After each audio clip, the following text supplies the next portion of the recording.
Assalamualaikum warahmatullahi wabarakatuh. Bagi kumpulan kami telah mendapat model Objective Oriented Model. Program yang akan kami lakukan adalah program transformasi linguistik para bawahan.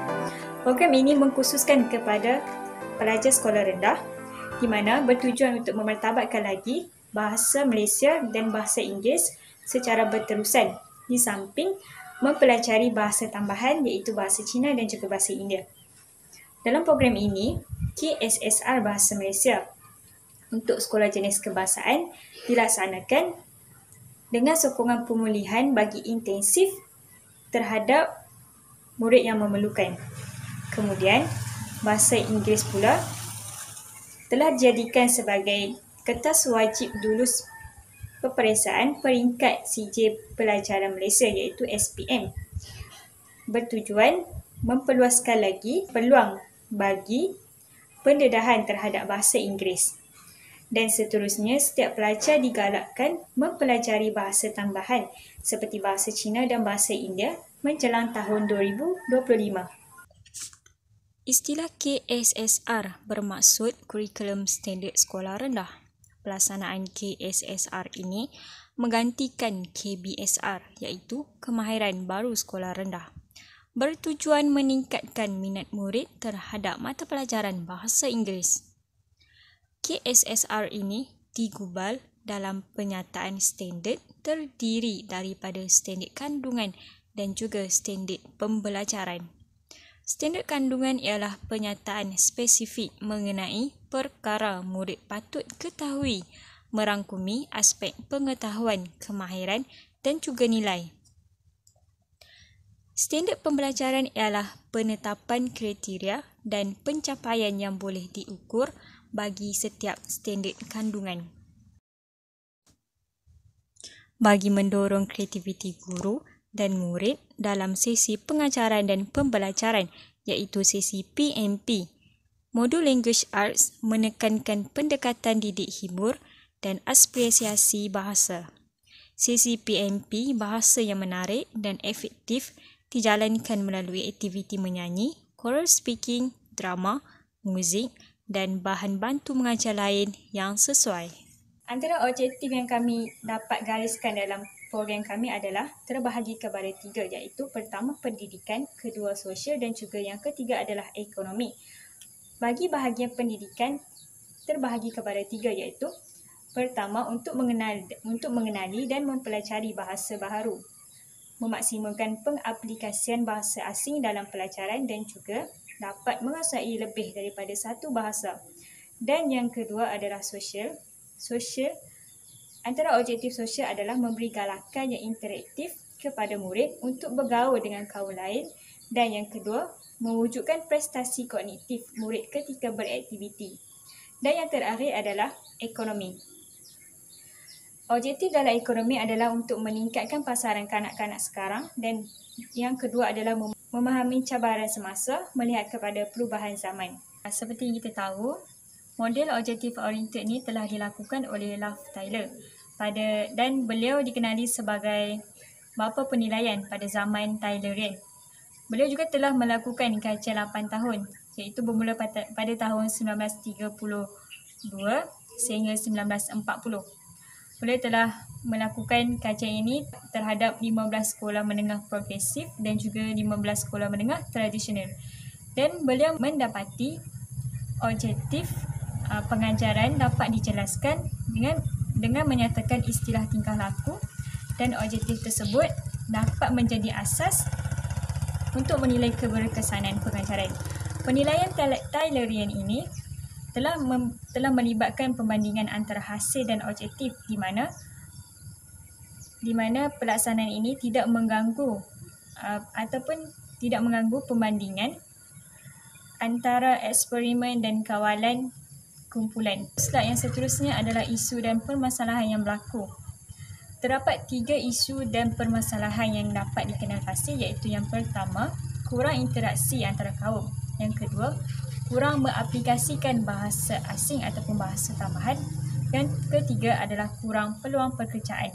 Menurut Astro Awani 2019, kedudukan Malaysia dalam EF English Proficiency Index iaitu EFEPI 2019 tidak mencerminkan tahap kemahiran sebenar penguasaan bahasa Inggeris, di mana Malaysia jatuh ke tanggal ke-26 berbanding tanggal ke-22 pada tahun lepas.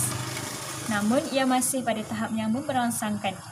Hal ini bahawa kaedah yang dijalankan berkemungkinan tidak bersesuaian dengan sesetengah negara memandangkan bahasa tersebut bukan bahasa rasmi bagi negara berkenaan. Di sini kami sertakan laporan mengenai kedudukan Malaysia dalam EF English Proficiency Index iaitu EFEPI 2019, di mana Malaysia berada pada tanggal ke-26, diikuti dengan negara Filipina, Malaysia, Hong Kong dan India.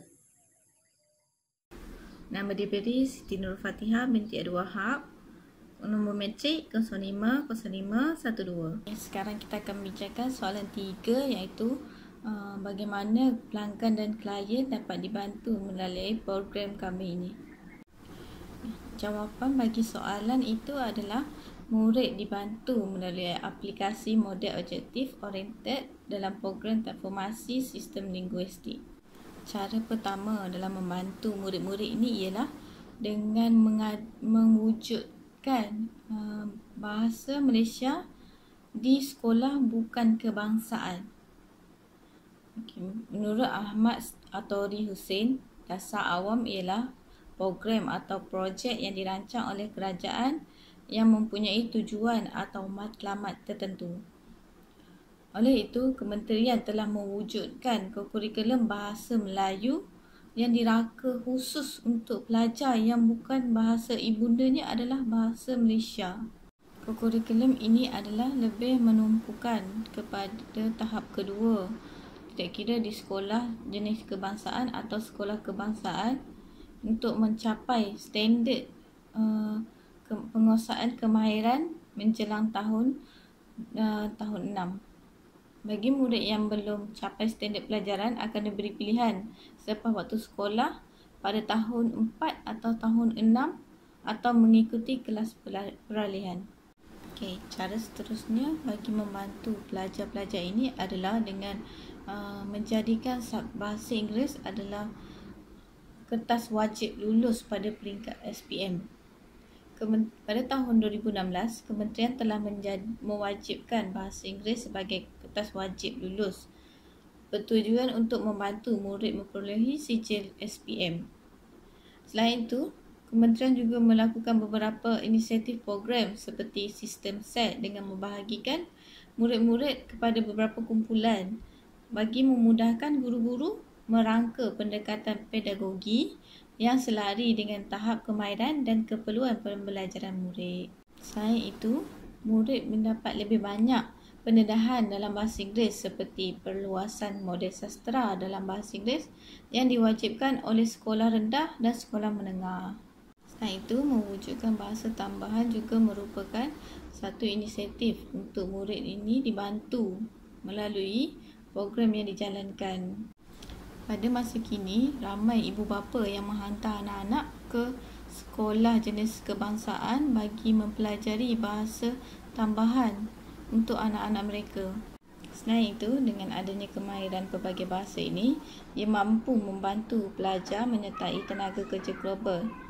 Selaras dengan aspirasi kementerian untuk memastikan setiap murid dari setiap peringkat, dari sekolah rendah sehingga menengah, berpeluang mempelajari bahasa tambahan berkenaan.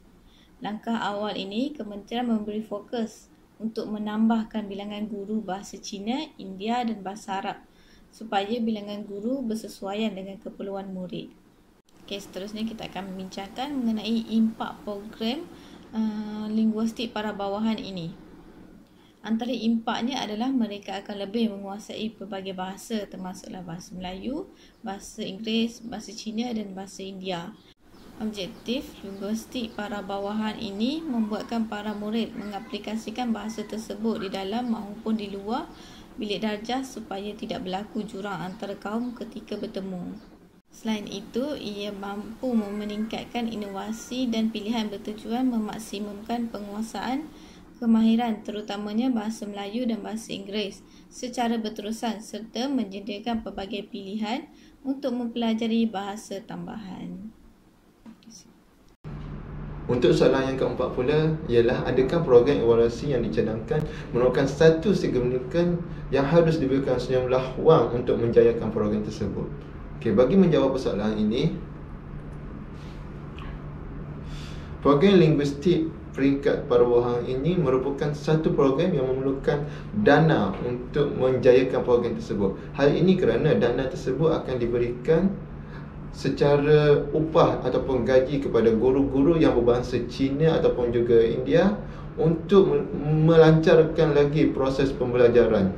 Program ini juga memerlukan dana yang banyak untuk menyediakan bahan yang sesuai, selaras dengan silibus baharu agar murid lebih menarik minat untuk mempelajari bahasa-bahasa asing seperti bahasa Cina dan juga bahasa India. Program ini juga memerlukan dana yang tinggi kerana mereka akan melakukan lawatan-lawatan ke sekolah kebangsaan jenis Cina dan juga India untuk melakukan aktiviti bersama-sama mereka agar kefahaman tentang bahasa Cina dan juga bahasa India dapat ditingkatkan lagi oleh para murid supaya mereka dapat mempelajari bahasa Cina dan juga bahasa India dengan lebih senang dan juga sangat mudah.